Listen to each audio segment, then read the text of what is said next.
This is how a photo can speak about war in Vietnam.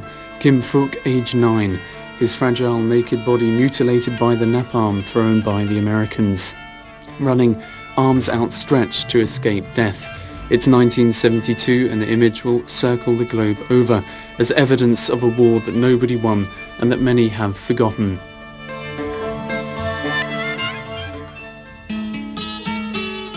Napalm, a feature of that war. These scenes taken from US archives now more than 30 years old.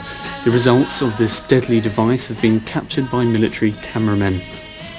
At the moment of release, the bombs shiny, glowing bright blue from friction before impact and unleashing explosions of devastating proportion.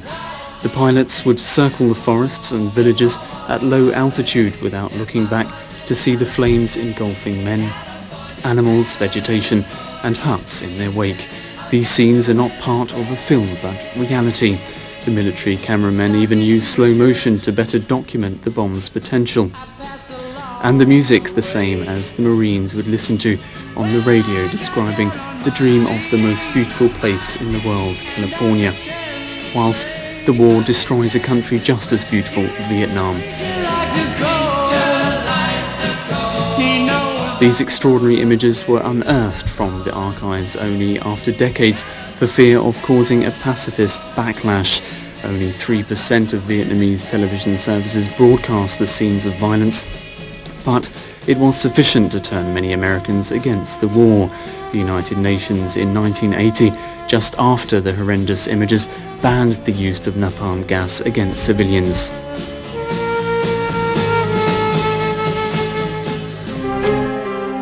We are here, however, to speak to you about a battle of our time that no one was able to see, the most formidable, bloody and mysterious, the one the Americans waged in Fallujah.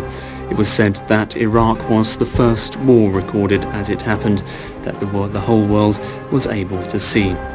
Nothing more than a lie. The West saw it through the keyhole and from only one point of view.